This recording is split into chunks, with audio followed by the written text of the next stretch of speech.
মধুপুর গ্রামে সোমা ও সুবর্ণা নামের দুই জা বাস করত।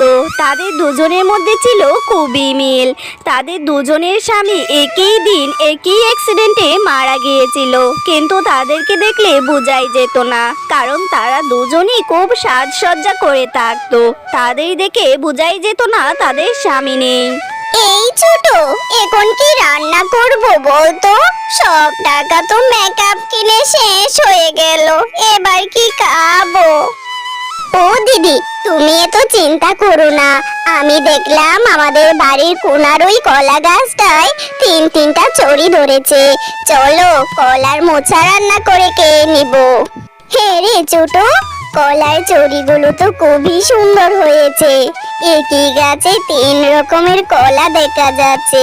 3টে মোচা হবে, 3 দিন খেতে পারবো। কি মজা! হ্যাঁ দিদি, ইলিশ মাছের মাথা তো আছেই ফ্রিজে, আর কলার মোচাটা দিয়ে রান্না করলে যা লাগবে। চলো চলো এক্ষুনি এটা কেটে নি, আর দেরি নয়। না না, তোমরা আমাকে কেটো না, আমি মরতে চাই না। আমি যে অভিশপ্ত কলা গাছ, আমি জঙ্গলে ছিলাম, আমাকে অভিশপ্ত করে দিয়েছে এক দুষ্ট তান্ত্রিক। সেই জন্য আমি এখন তোমাদের বাড়িতে। আমাকে তোমরা মেরো না, আমি বাঁচতে চাই। আমি জাদুকরি কলা গাছ। আমি আমার বাবার জীবনেও দেখিনি কলা গাছ কথা বলতে। আমাদের বাড়ির কলা গাছ কথা বলছে।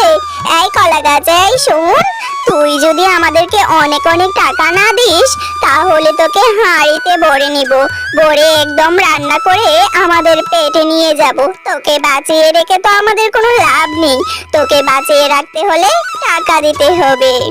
হ্যাঁ হ্যাঁ কলা গাছ, দিদি একদম ঠিক কথা বলেছে। তোর যদি বেঁচে থাকতে হয়, আমাদেরকে অনেক অনেক টাকা দিতে হবে, তবেই তুই বেঁচে থাকবি, নয়তো তোকে ইলিশ মাছের মাথা দিয়ে খেয়ে নেব। আমাদের তোকে তো বাঁচিয়ে কোনো লাভ নেই বাপু। দিদি জীবনের প্রথম দেখলাম কলা গাছ কথা বলে। আমাদের ভাগ্যটা খুলে যাবে এবার, আর কোনো টেনশন থাকবে না। তোমরা যা চেয়েছো আমি তাই দিয়েছি। তোমরা আর দয়া করে আমাকে মারার কথা ভাববে না। আমাকে তোমরা আর বিরক্ত করো না। তোমরা এই টাকাগুলো নিয়ে চলে যাও। ও দিদি, কয়দিনই তো সব টাকা শেষ হয়ে গেল, এবার কি করব?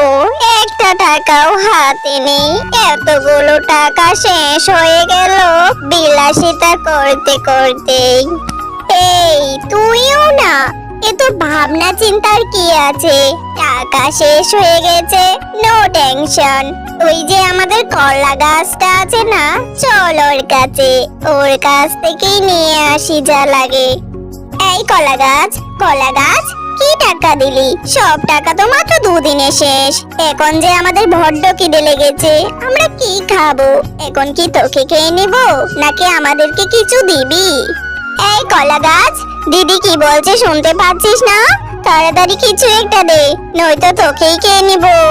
না, ওরা সুবিধার মানুষ না, ওরা আমাকে শান্তিতে থাকতে দিবে না।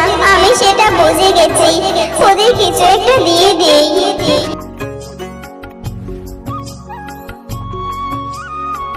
এই যে এখানে দেখো, তোমাদের প্রয়োজনীয় অনেক জিনিস দিয়েছি, যাও এগুলো নিয়ে চলে যাও। আমাকে আর দয়া করে বিরক্ত করো না। রে ছোট, অনেক অনেক টাকা পয়সার মালিক হয়ে গেলাম। ওই কলা গাছের জন্য কত বড় বাড়ি তুললাম, কত সুখ শান্তিতে বসবাস করছি। আমাদের দিন ঘুরে গেল কলা গাছের জন্য। কি বলিস? হ্যাঁ হ্যাঁ দিদি, একদম ঠিক কথা বলেছো। ওই কলা গাছের জন্যই আমরা অনেক টাকার মালিক হয়ে গেছি। আমার কি যে খুশি লাগছে। রে ছোট, আমার একদম ভালো লাগছে না। আমার মন চাইছে আরো বড় লোক হতে। এরকম বড় লোকের থেকে আরো বড় লোক হতে চাই, একদম রাজাদের মতো। হ্যাঁ দিদি, আমিও আরো অনেক বড় লোক হতে চাই, একদম রাজাদের থেকেও আরো বেশি। সারা বিশ্বের মধ্যে প্রথম বড় লোক এরকম হতে চাই। চলো কলা গাছের কাছে যাই। এই কলা গাছ, তুই আমাদের অনেক কিছু দিয়েছিস ঠিকই, কিন্তু তুই যা দিয়েছিস তা দিয়ে আমাদের মন ভরছে না। আমরা চাই রাজার মতো ধনী হতে। তুই আমাদের রাজার মতো ধনী করে দে, সব কিছু দিয়ে দে। তোমাদের আমি অনেক কিছু দিয়েছি, আমার কাছে আর কোনো শক্তি নেই। আমি তোমাদের আর কিছু দিতে পারবো না। আমার কাছে অবশিষ্ট যতটুকু শক্তি আছে সেটা দিয়ে দিলে আমি আর বেঁচে থাকতে পারবো না। আমাকে ক্ষমা করো, আমি যে আর কোনো উপকার করতে পারবো না। হ্যাঁ, কি বললি তুই? তুই আমাদেরকে দিবি না? এই ছোট, যা যা তাড়াতাড়ি দাটা নিয়ে আয়। এই কলা গাছকে কেটে টুকরো টুকরো করে ফেলবো। ও নাকি আমাদের ধন সম্পদ দিবে না। যত বড় মুখ নয় তত বড় কথা। তোমরা কত স্বার্থপর, তাই না? তোমরা একবেলা খাবারই দিতে না।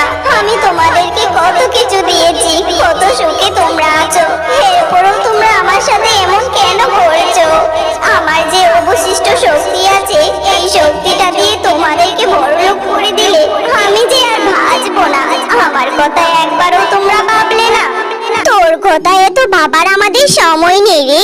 তুই আমাদেরকে যা চেয়েছি তা দিবি নাকি মরবি সেইটাই বল। তুই যদি এভাবেই মরতে চাস তাহলে মর, তাতে আমাদের কোনো আপত্তি নেই। তোর কাছে আমরা যা চাই তা না পেলে আমরা দুবারও ভাববো না তোকে মারতে। ঠিক আছে, এভাবেও আমার মরণ, ওভাবেও আমার মরণ, দুই ভাবেই আমার মরণ। তার থেকে বরং আমি তোমাদেরকে কিছু নাই দিলাম। তোমরা আমাকে মারতে চাও তো মেরে ফেলো, আমি তোমাদের কিচ্ছুটি দিব না। তোমরা খুবই খারাপ মানুষ, আমি আগেই বুঝেছিলাম। তোমরা মোটেও সুবিধার মানুষ নও, তোমরা এত স্বার্থপর আমি সেটা বুঝতে পারিনি। তোমরা আমাকে মেরে ফেলো, আমার কোনো আপত্তি নেই।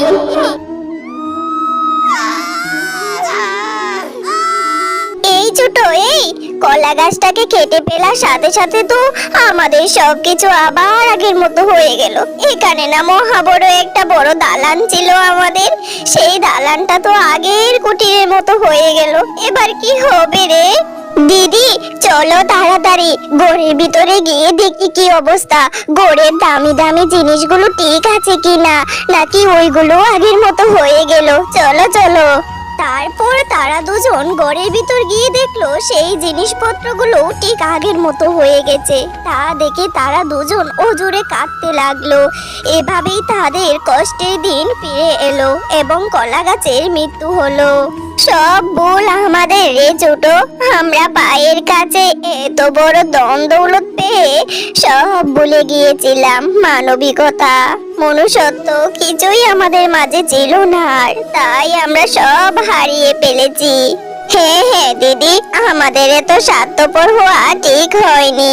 এবার যে আমাদের আবারও এক বেলাকে দুবেলার চিন্তা করতে হবে, এভাবেই কষ্টে জীবন কাটাতে হবে।